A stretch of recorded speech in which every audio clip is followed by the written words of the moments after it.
The leaders of this school district, Country Club Hills School District 160, they need to go. The gross mismanagement of funds, it's just off the charts. It's off the charts. And we're not talking about hey, maybe you took an Uber Black. You should have just taken a regular Uber, or you could just share the ride with someone. You shouldn't have done that. Don't do that again. It's not that. No, these people were living in the lap of luxury, and they were charging the district for their first class experience. And certainly, if they're willing to do that with the money that belongs to the people, belongs to the district, there's no telling what other things that they're poorly doing in terms of their job performance. Check this out. In tonight's WGN Investigates, a South Suburban school district with big bills and even more questions. Parents have been demanding answers for months now. And WGN's Brona Tumulty is joining us now with more on this tonight. Brona. Good evening, guys. We're talking about District 160. School officials in Country Club Hills have been unwilling to explain expenses relating to travel, meals and more. Now, we looked at the last 2.5 years of credit card statements and found other questionable charges. There may be some legitimate explanations for some of them, but district officials have declined to answer to parents, taxpayers and us. So now the district has a lot of heat on them because all of those things are those are public records. A lot of administrators, especially in central office, they've got credit cards. They can charge different things, but all that stuff is made public. The public gets to see that. And so if there are things that are questionable, you're going to have to answer some questions about those questionable expenses. Here we go. It's alarming for us. And we're saying that how do we have money for that?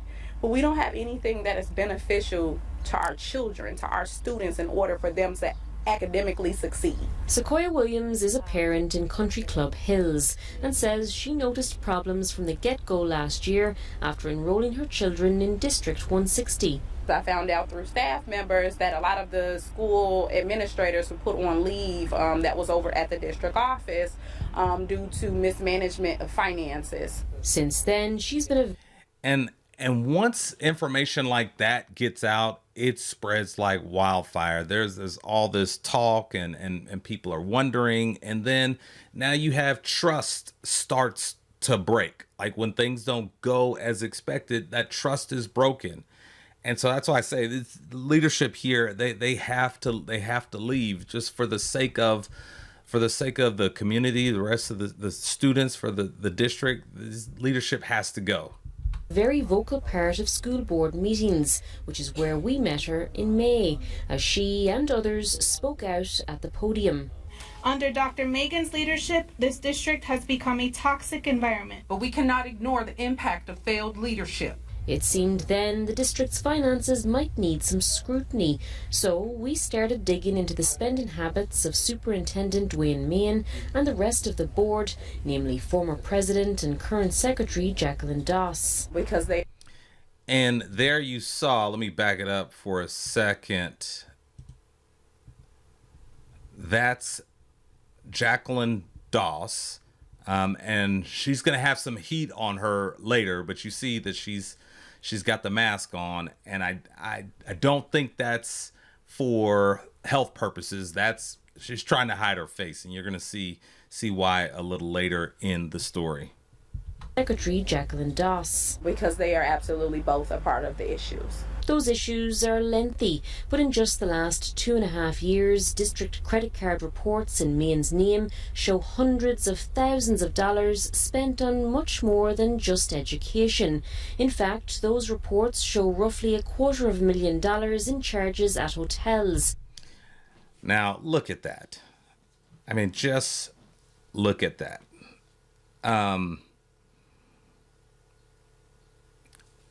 As a leader, you've got to be thinking. You've got to be thinking, and certainly with that position, there is traveling that does take place, and that's fine because it could be to the benefit of of the community, of the students.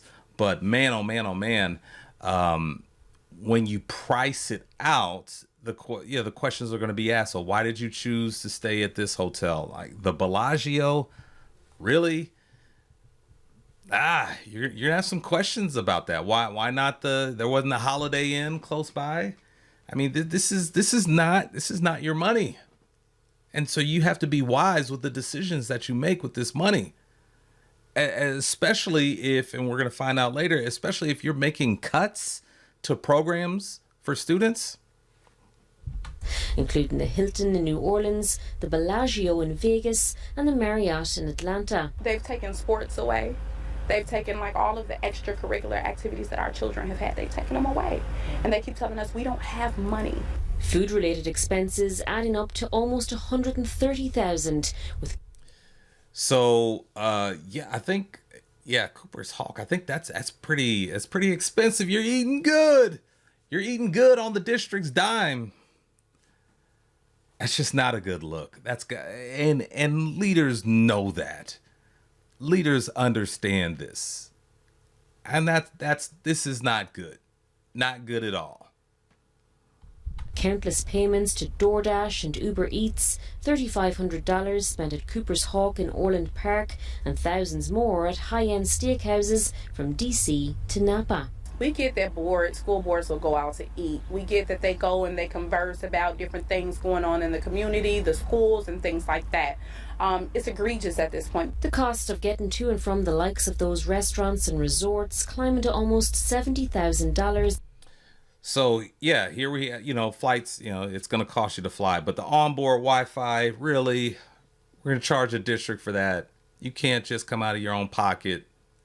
Is that necessary? I don't think so.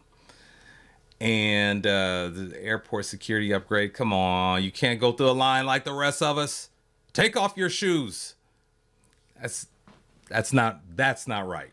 It's not right. You should pay that with your own money. You should not charge the district for that. Take your shoes off. And airline charges, with occasional perks like onboard Wi-Fi and upgrades to TSA pre-check.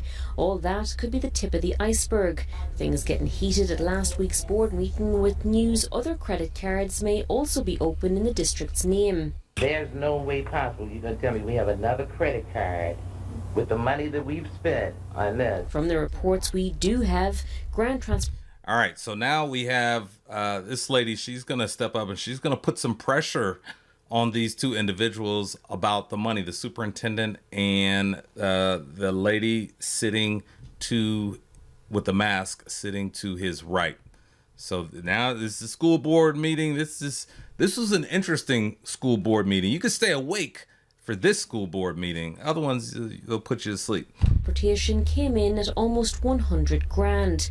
New board president Sharon Mack last week scolding use of what she called first-class service. There's other methods of transportation that we can take. We don't have to go first class. Limousine service would be considered first service class. To Midway Airport, that's, to me, it's ridiculous. Mack only recently taken the reins from Doss, who isn't a fan of our cameras. She's been under scrutiny about a Ford F-150 truck, which she allegedly purchased from the district for $500. Just shady.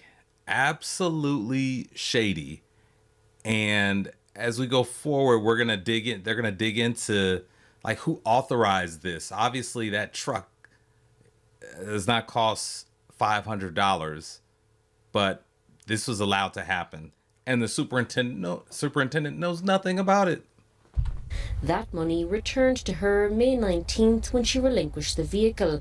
Per the district, it's worth a lot more. The board would need to discuss this. I would continue and follow up with the attorneys, but as of right now, it looks like the only thing we can say is thank you for the donation. Maine previously claiming he knew nothing about it. I didn't really know about the sale of the truck, but I do know that, that former President Doss was working, with the business manager regarding that. But if you knew they were working on the transaction, then you were aware of the transaction. Miss Mack got him. Miss Mack got him. I mean, just got to go. He's got to go. Excellent job, Miss Mack. You got him. And who signed the title in that transaction remains a mystery. We need to see the title of the truck. Both Das and Meehan declined our interview requests via email, and we've since tried again in person. It's Bro now, WGN. I spoke with him briefly beforehand. He said he would talk to us in the interim. And what about you, Miss Das? Can you speak with us? I already told you no comment. Okay, but we are trying to get interviews with you to get your side of the story, because there's expense reports. There's almost $9,000 in charges at the Bellagio.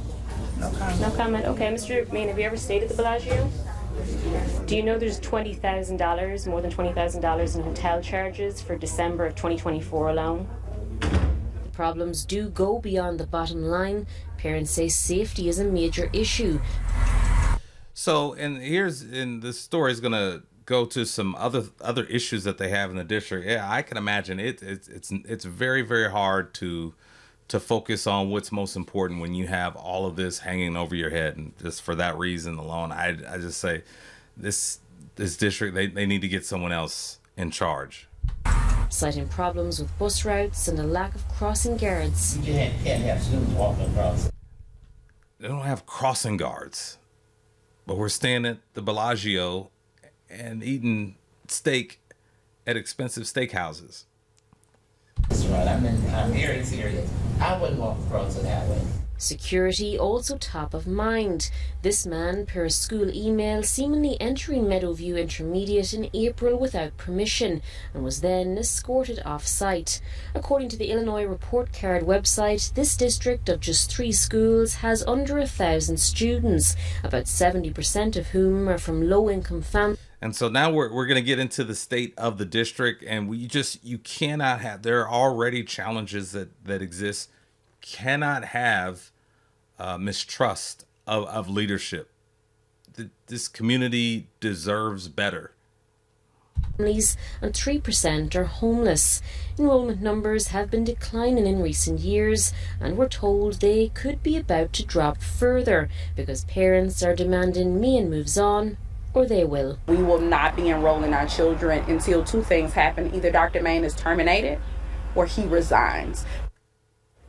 Now, at the last meeting, the board did approve hiring a forensic accountant, and we're told future transactions, such as those with the truck, will be done in open forum. But it also emerged over the weekend that a special board meeting has been called for tomorrow night.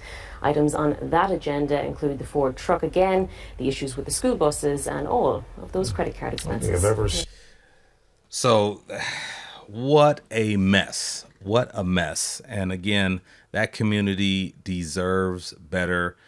So hopefully, with Miss Mack in charge and working on this, hopefully they're able to get new leadership in there and turn things around.